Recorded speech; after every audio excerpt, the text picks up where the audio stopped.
A Florinda é uma das conexões que a Ana Cláudia Kiss me proporcionou. E quando eu falo sobre isso, eu quero que a nossa audiência lembre das pessoas que proporcionam conexões, né? Porque tem gente que faz disso um negócio e tem gente que faz isso de forma genuína, pois a Ana faz as duas formas, né?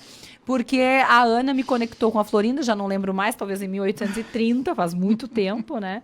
E depois disso, a relação estreitada com a Florinda, que foi parceira de Talks and Drinks, é parceira aqui da emissora em alguns projetos, inclusive do programa Panorama. Então, estamos felizes e que coincidência hoje ter a Ana aqui na bancada. Ana, bom dia! Bom dia, Aline Silva. Bom dia aos ouvintes. Muito feliz de estar aqui contigo. Sempre é um prazer, né, de ver essa mulher maravilhosa. Recíproco. E quando falamos em Florinda, sim, e estava pensando aqui em uma das minhas primeiras clientes foi a Florinda. As meninas começando lá em Roca Salles, né? 8 anos, mais ou menos. 8 anos, mais ou menos, exatamente. Que foi o ano, basicamente, que eu empreendi, né? E me passou um filme, assim, a Morgana e a Aline, né? Então merecem toda essa trajetória, elas se reposicionaram, se colocaram muito bem. E fico muito feliz, né, por esses 8 anos. E olha que bacana, né, falar da Florinda, dessa marca que eu conheci através da Ana, com um showroom lá em Roca. Um pequeno showroom em Roca Salles. Isso aí. Hoje, um grande showroom em Roca Salles. Em Lajeado, as gurias já mudaram de sala, acho que é a terceira vez, para comportar a operação. Em Teutônia, em Bento Gonçalves, já visitei todos esses espaços da Florinda. É bom, né, Ana, a gente olhar um negócio que a gente vai acompanhando o negócio crescer dessa forma. Sim, perfeito. E quando a gente fala em reposicionamento, Aline, e quando a gente fala em transformação do varejo, quando a gente fala em ponto de venda, nós estamos falando sobre isso, né? De acompanhar essa jornada de compra deste cliente. E eu me lembro muito bem, assim, da Aline, em alguns momentos, quando nós estávamos organizando os processos, né, da base Florinda, e eu falava, gente, isso vai mudar daqui a alguns anos, né? Vocês vão perceber isso. E elas fazem isso. Eu acho que esse é um dos segredos do negócio, né? De você acompanhar essa jornada do cliente, acompanhar as mudanças do mercado e se posicionar com elas. Nunca perdendo a essência, porque eu acho que esse é um ponto muito importante do negócio. A tua diferença está exatamente na forma que você faz, como você faz. E é isso que as pessoas compram. Né? A forma como você lida com o seu negócio, como você entrega o valor e como você se coloca. Ô, Ana, lá na pandemia, eu tava gestante do Bento, todo mundo em casa, aquela confusão danada. A gente até esquece, né? Mas foi uma confusão danada. Os negócios fechados de uma hora para outra. Alguns que recente tinham começado sua jornada de portas fechadas. E eu lembro que remoto você nos ajudava muito aqui no Papos, gerando conteúdo com dicas simples para que os negócios pudessem continuar vendendo de alguma forma, atraindo o seu cliente. Lá naquela oportunidade, a Ana era o ateliê de marketing.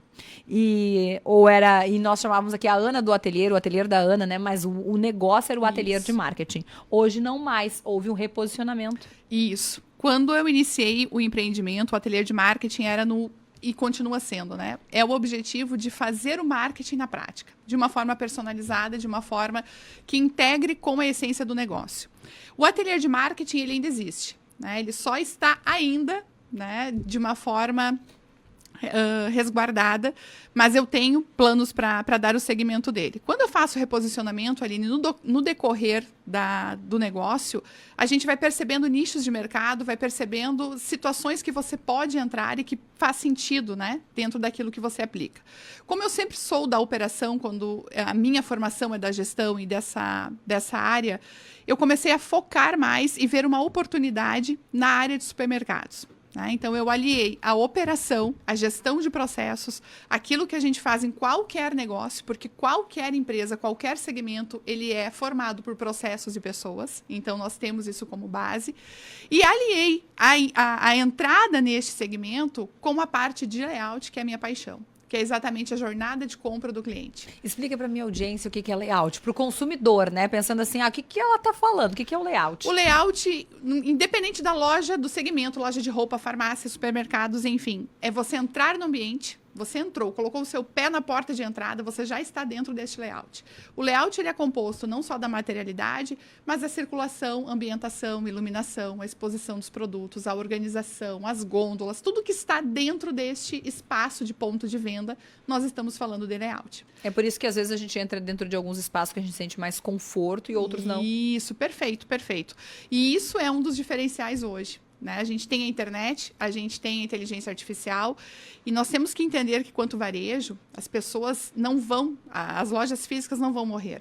90% dos clientes são dados que eles preferem comprar na loja física. Só que nós não podemos competir com a internet em termos de conveniência, de agilidade. Nós temos que investir naquilo que eles não têm, que a internet não vai proporcionar ainda, que é as relações humanas, que é a conexão, que é a experiência, que é como você permite que o seu cliente se sinta dentro desse espaço físico. E isso a gente precisa mudar. Nós não podemos mais ter um varejo que simplesmente é o mesmo de 5, 6, 7, 8 anos atrás. 20 às vezes, Ana. 20. Eu só reduzi um pouquinho, né? Mas tem, né? Tem aquele negócio que a gente entra assim, ai, nada mudou. Ou a gente visita depois de um tempo e tá tudo igual. Tá tudo igual. Tá tudo igual. E naquele momento, há 5 anos, 10 anos, tava bom, tava confortável, mas agora a gente viveu outras experiências e aí começou a não ficar mais tão bom, né? Isso, porque a gente precisa olhar para a nossa jornada de compra do nosso cliente. E o varejo, se nós não olharmos para fluxos e dados, a gente se perde um pouquinho nesse contexto. A gente olha muito para o lado, né? O que meu concorrente está fazendo. Ô, Ana, antes de tu seguir, eu adorei essa tua frase, porque tu tá falando do varejo, então assim, para nossa audiência entender, tu tá falando da farmácia, tu tá falando da loja de roupa, tá falando do mercado, Perfeito. tá falando da padaria, Qualquer do agronegócio ali, da Isso. agropecuária. Mas quando tu fala de olhar pro seu negócio, pros seus dados e não só pro concorrente, a gente tá falando de um salão de beleza, da mesma de forma. Qualquer prestador de serviço, ponto. Porque o salão de beleza, apesar de ele ser um prestador de serviço, ele é um ponto de venda, né? Ele tem essa oportunidade que o cliente participa do seu processo, né? Mas é olhar fluxo e dados. A gente olha para o nosso concorrente, é importante? Mas eu preciso olhar para dentro. Então, o que meu cliente hoje... Qual é a jornada de compra dele? Ela mudou. Se nós pensarmos em supermercados, nós temos 3 etapas. Né? E é aquilo que eu falo. Se eu quiser comprar uma Coca-Cola hoje, eu posso comprar em qualquer canal. Eu posso comprar pelo iFood, eu posso comprar na farmácia, eu posso comprar numa loja de conveniência, num posto de gasolina. Então, eu não preciso estar dentro de um supermercado para comprar uma Coca-Cola. Então, a gente precisa olhar também para o nosso varejo. Quais são os pontos de contato? Qual é a jornada de compra que esse cliente está fazendo? Muito antes de entrar dentro do nosso ponto de venda. Então, nós tínhamos muito que... e a pandemia talvez acelerou esse processo da questão da comunicação online. Hoje, o cliente, muitas vezes, antes de estar no ponto de venda, ele já sabe o que ele quer. Ele já sabe o que ele pesquisou, ele tem informação. Então, para ele estar lá, ele tem que querer estar lá. E aí, o ponto de venda... A gente está falando do ambiente, das conexões humanas, nós estamos falando de atendimento.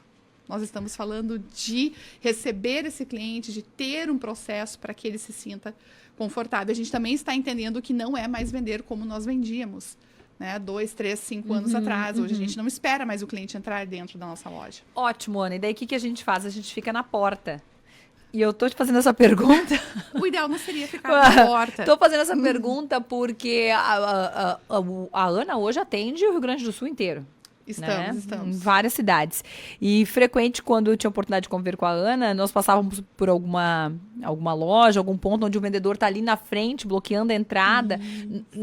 Às vezes, quase que no desespero de fazer uma ação, de dizer que ali há uma pessoa para bater a meta, né?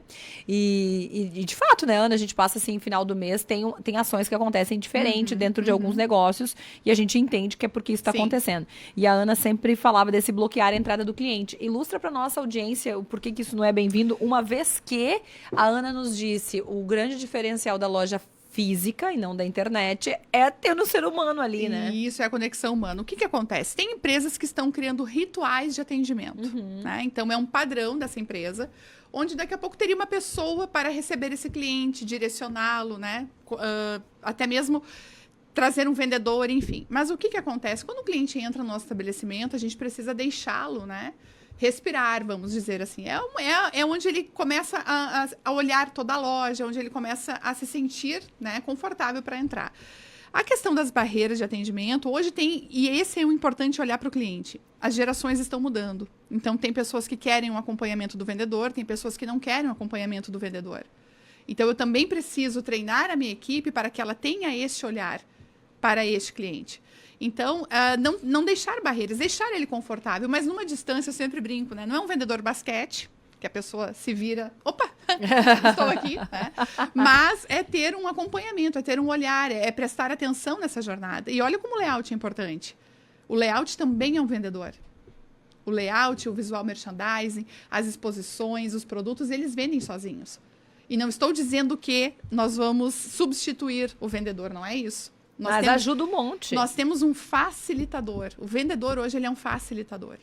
Né? Ele promove aquilo, porque o cliente já chega com a informação. Muitas vezes está no Google. Né? Eles olham juntos, eles discutem juntos. Ele viu no Instagram da empresa. Isso, e aí o que acontece? Às vezes o vendedor não sabe daquela peça que ele viu no Instagram. Ah, mas eu não sei qual que é. Não chegou pra gente ainda. Não chegou pra gente ainda. Então, olha como o processo ele é muito mais na base da empresa. Se está nas redes sociais, o vendedor tem que saber o que está nas redes sociais. Ele vende. O caixa, ele precisa saber o que tem de promoção. Né? Porque ele pode oferecer para o cliente, ele pode direcionar, ele pode perguntar além do CPF se ele achou tudo o que ele precisava dentro de um ponto de venda.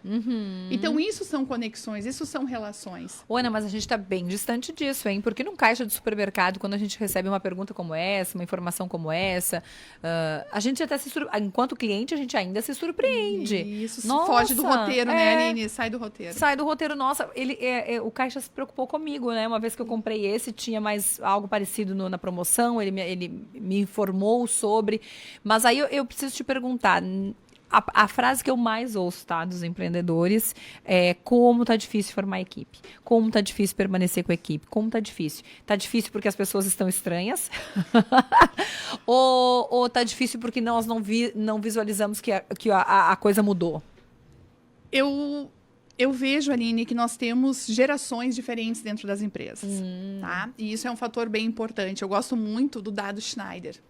Eu sigo muito ele porque ele fala muito sobre isso. Nós precisamos criar um equilíbrio. Nós precisamos ouvir essa geração nova que está vindo, que a grande maioria, se falar em supermercado, muitas vezes é o primeiro emprego dessa geração. Mas o que eu vejo é uma constância. A equipe vai sair, ela vai mudar, ela vai ter uma rotatividade, mas é constância. Entrou um colaborador, como é a integração desse colaborador? Ele sabe como ele deve fazer as coisas, é passado esse treinamento para ele. O líder dele faz o acompanhamento, porque eu digo que a contratação vai terminar no final dos 90 dias. Não é no momento que ele entra. Então, esse acompanhamento é treinamento, é movimento, é constância, é trabalhar a liderança. Então, não tem uma fórmula mágica, mas a empresa precisa estar ciente de que as pessoas vão entrar e vão sair. Então, o treinamento, a constância, o desenvolvimento humano, ele é essencial em qualquer nível, em qualquer segmento, porque é ele que está representando. E, às vezes, o que acontece? Às vezes, o gestor não tem esse tempo. Então, é o colega que ensina o colega que entrou, e tudo bem, né? Até então, se esse colega está fazendo como deve ser feito. Né? Mas ter um acompanhamento, ter um feedback, e isso muitas vezes é maçante, né, para o gestor. Mas é contínuo? Mas é contínuo, isso é sempre. Saiu e é normal isso, também tem um ciclo dentro da empresa, eu preciso treinar o que vai chegar. E é uma constância, é uma repetição. Ana, antes de resgatar a Ana empreendedora, que eu sei que tem muitas mulheres aqui que estão nos ouvindo, que te seguem, que se inspiram na tua jornada para empreender dentro dos seus sonhos, né? Dentro daquilo que querem empreender, do seu segmento, eu ainda quero voltar na inteligência artificial, na tecnologia, né? Que num passado não tão distante, nós ficávamos maravilhados numa loja que tinha robô limpando e achávamos, uau, que tecnologia, né? O caixa de autoatendimento, nossa, pensa que isso não faz tanto tempo, era uma tecnologia que que enchia os olhos, né? Que nos espantava. Agora nós temos diversas outras empregadas em negócios de grande, pequeno porte, não é só o grande negócio que tem a tecnologia ali ao alcance do cliente. Tu sugere na tua fala que nunca vai substituir 100% a relação humana, porque as conexões se dão desta forma, mas aí o que a gente faz com isso? A gente reluta, a gente usa, porque a gente percebe que tem alguns negócios que relutam para usar ferramentas da tecnologia, né? Eu vejo que há uma resistência também de usar algumas ferramentas, né? Por um medo, por não conhecer, ou por achar que isso talvez não funcione para o público, para o negócio.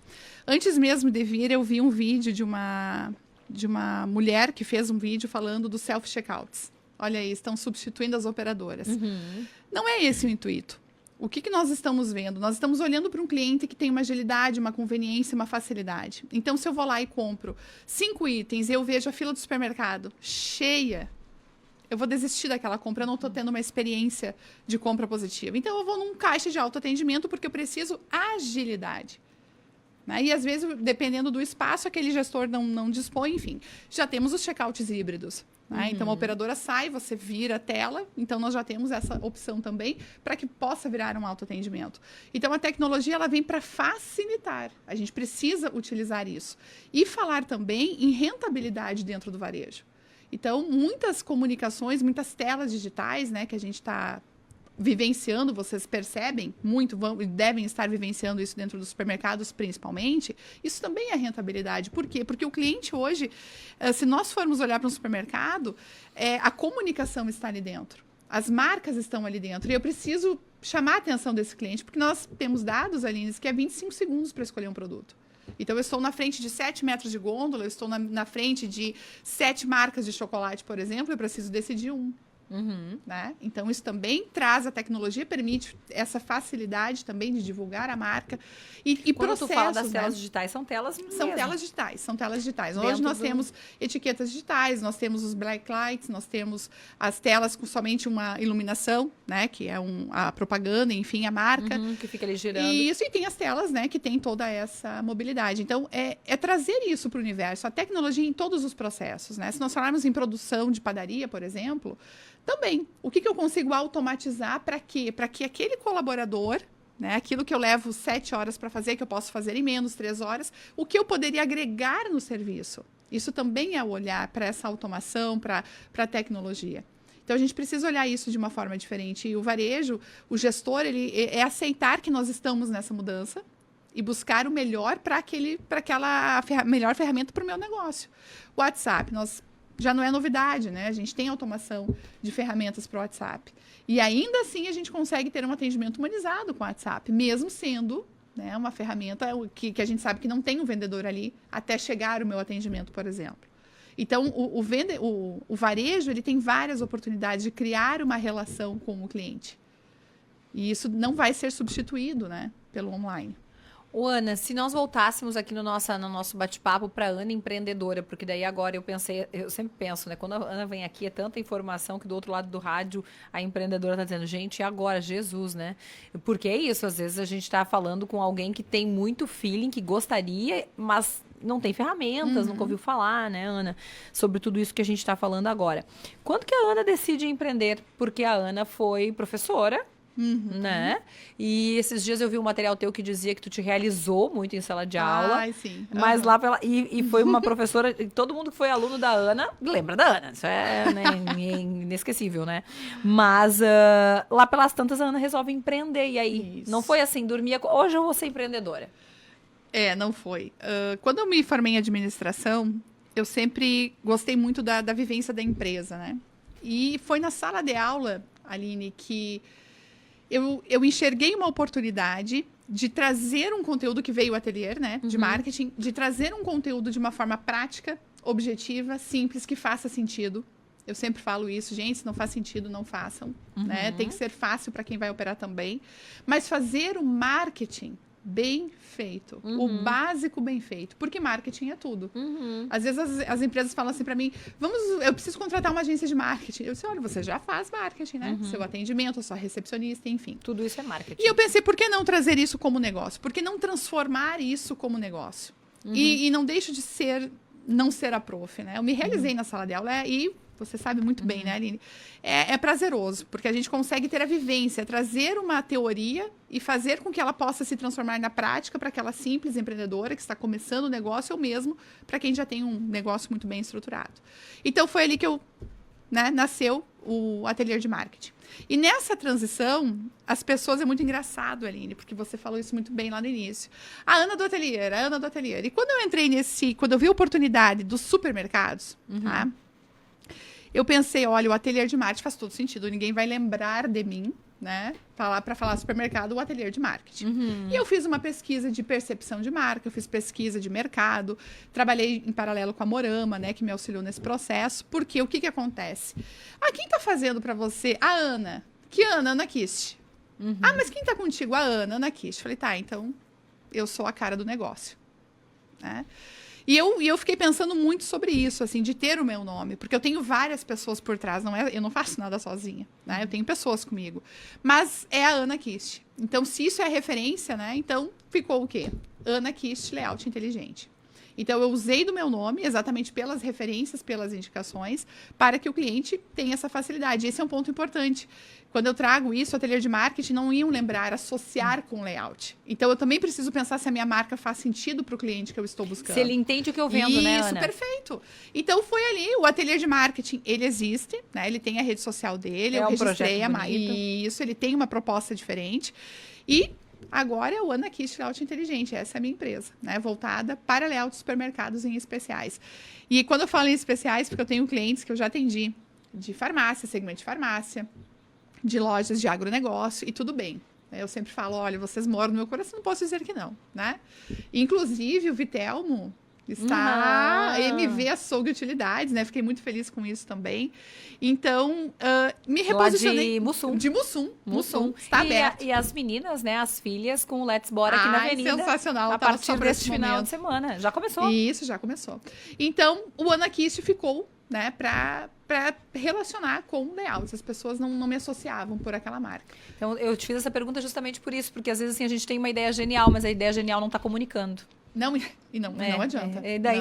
Não faz sentido. Né? Se todas as vezes eu tenho que explicar o que eu faço, é porque não está comunicando. Isso, eu sempre me lembro de você, Aline. E esse é um ponto importante. É importante para o empreendedor, e eu falava muito essa semana, gente, se a gente precisar recalcular a rota e dar um passo para trás, a gente tem que fazer isso, porque isso é negócio. As coisas mudam, eu preciso acompanhar esse mercado. Então, eu vejo que o que eu comecei com o ateliê de marketing, eu ainda aplico ele hoje. Exato, tá né? ali, Eu né? tenho a parte de operação, eu estou fazendo, mas de uma forma diferente para aquele meu público, para aquele negócio que eu estou me posicionando neste momento. E com certeza daqui, agora em junho, né, que eu faço os 8 anos de empresa, teremos algumas novidades. E também já vai mudando, né? Porque eu já estou olhando, e esse é o papel do gestor, Aline. Eu preciso olhar para o meu cliente e ouvi-lo ele. Né? Ouvir ele é importante. Porque eu vejo já necessidades, eu estou vendo algumas oportunidades que eu já vou inserir agora para o próximo. Né? Porque as coisas mudam muito rápido. Cíclicos. Hoje a gente não se falava em trade marketing para pequeno e médio varejo de supermercadista. Hoje nós já estamos falando em trade marketing. Que é? Né? Que é exatamente ações, né, de indústria e varejo dentro do ponto de venda. Um exemplo? Pontas de gôndolas promocionais direcionadas, carrinhos, quando você tem a marca da empresa, ou que você vê uma propaganda, nós estamos falando de um trade marketing Num carrinho básico. do supermercado. Isso, uma ponta de gôndola, como eu mencionei, um espaço de gôndola muito bem trabalhado, com comunicação, ações dentro do supermercado, trabalhadas por fornecedores. Então, a gente já começa a observar isso dentro do pequeno e médio, que antes era somente dos grandes. No grande. Isso, por quê? Porque mudou também, né? Ana, antes de fechar a nossa entrevista, eu poderia trazer tantos assuntos, né, de forma... Cada um dos teus assuntos, cada uma das nossas perguntas já poderia ser um assunto. Mas nessa jornada de quase 8 anos, para a mulher que está começando a empreender agora, e inclusive a gente fez uma referência lá no começo, a Florinda, né? Quantas foram as vezes que eu te ouvi falando para as consultoras sobre o processo de começar a empreender? Teve algum momento que foi muito difícil, assim, nossa, não sei se isso é para mim, tá bem difícil. Houve esse momento? Sim, houve, e posso dizer que isso, acredito que todo empreendedor vai sentir em todas as fases do seu negócio, tá? Por quê? Porque crescer também assusta, né? Crescer também faz com que tu saia da tua zona de conforto. Então, tem momentos que às vezes tu não acredita, ou tu se auto-sabota isso, né? Então, são momentos, sim. Mas uma coisa importante que eu penso que tem que fazer sentido é aquilo que eu falo para os gestores, né? Nós temos que ter resiliência. Se tu acredita naquilo que tu está fazendo, tu tem que seguir. Faz o teu processo, faz a operação, né? Tem momentos difíceis, vão ser desafiadores, porque você vai gerir equipes, você vai lidar com parceiros que muitas vezes você não tem um controle, né, sobre ele, mas que a tua entrega é relacionada a ele. Então, tudo é comunicado, né, Aline? Eu acho que a comunicação, ela facilita. Tu ter o teu processo, tu ter o teu padrão, como você quer que as pessoas trabalhem, é constante. É repetir isso, porque as pessoas não sabem o óbvio e nós precisamos dizer o óbvio para elas, sempre. Isso não... Né? Isso não muda. Mas é óbvio. Não é. Né? É óbvio para você quanto gestor, para aquele colaborador não seja. Então, sim, tem momentos difíceis que eu pensava, Ana, eu acho que chegamos, né? Acho que tu já experimentou, deu. Vamos voltar. E eu dizia, não, Ana, não, nós vamos seguir. né? Porque é desafiador, né? Tu tá falando com mudanças muito rápidas de mercado, tu tá falando de tecnologias, tu tá olhando pro teu concorrente, então é dinâmico, mas é satisfador, é muita satisfação, né? Porque eu sempre falo, a melhor voz é o cliente satisfeito, né? Então, Ana, sucesso pra ti, que tu possa voltar aqui mais vezes, sempre com um turbilhão de conteúdo. É sempre um prazer tê-la por aqui. Vamos esperar então agora os 8 anos, porque eu já vi que vai ter mudança, né? vai Aí ter, tu vai volta ter. pra contar. Muito obrigada, Aline. Satisfação. Lembrar que a Ana, o ateliê que agora, ó, já tô, agora Tem eu problema. fiquei com saudade. Me deu saudade, saudades eternas. A Ana tem seu ponto em Venâncio Aires, Isso. mas atende o estado todo. Atendo o estado todo. Ela vai. Isso mesmo. Beijo grande, Ana. Até mais. Obrigada, Aline. Até.